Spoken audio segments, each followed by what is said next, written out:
ازاي تبسط نفسك في اسكندرية في الشتاء بأقل مجهود؟ يلا بينا. جمال اسكندرية الحقيقي بيبان في الشتاء، وانا من عشاق اسكندرية في الشتاء، فيلا بينا اخدكم في جولة ليوم مميز في اسكندرية.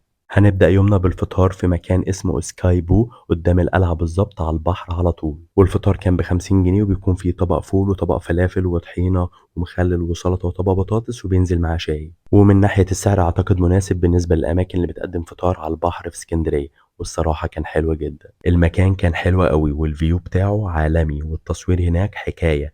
تخيل انك بتفطر على الفيو ده، وبعد الفطار كوباية الشاي دي. بجد استمتعت جدا. هتخلص فطار وهتلاقي القلعة في وشك، فلو انت ما دخلتهاش قبل كده انصحك تدخلها عشان هتاخد احلى شوية صور ممكن تتصورها في اسكندرية كلها. والاسعار زادت حبتين، سعر دخول الفرد دلوقتي للطلبة 30 جنيه، ولأي شخص عادي 60 جنيه. فيلا بينا اخدكم جولة سريعة في قلعة قايتباي.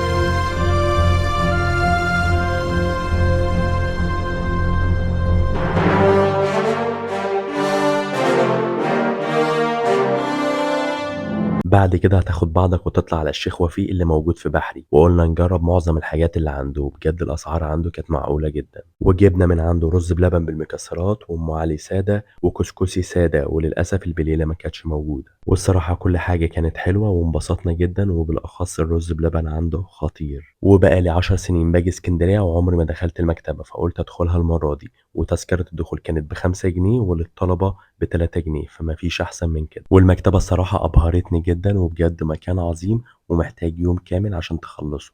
وأكتر مكان وقفت عنده هو متحف السادات، من أول البدلة العسكرية اللي كان لابسها يوم العرض العسكري يوم 6 أكتوبر سنة 1981، ولسه عليها آثار دمه رحمة الله عليه. والمكتب بتاعه والكتب اللي كان بيقراها وصوره الشخصية، وكمان العبايات بتاعته والمصلية بتاعته وأدواته الشخصية، فرشة الأسنان ومكنة الحلاقة والمشاطة والبرفيوم كمان. عاش من أجل السلام واستشهد من أجل المبادئ.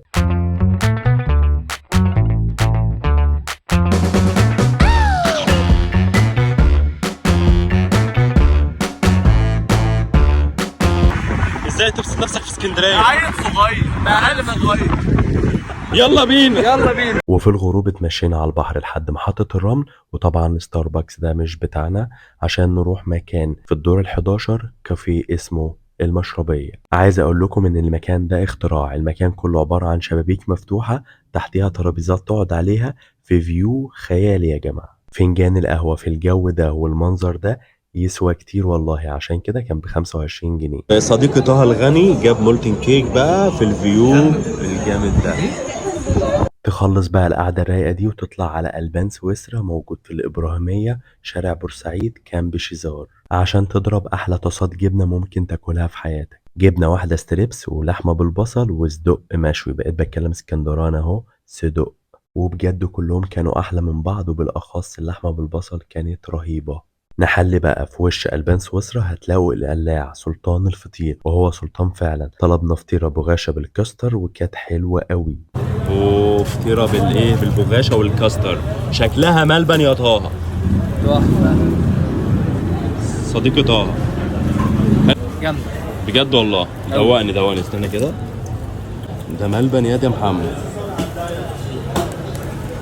وكان لازم نختم يومنا بقعدة رايقة جدا قدام البحر، انت والبحر والهوا والنجوم وقهوتك وبس. وده كان شاطئ الشاطبي جنب كازينو الشاطبي، والأسعار فيه غالية حبتين. القهوة كانت ب42 جنيه، بس قعدنا لحد الصبح. وده بالنسبة لي كان أحلى يوم قضيته في اسكندرية. وشكرا لكم لو انتوا لسه بتتفرجوا على الفيديو لحد دلوقتي.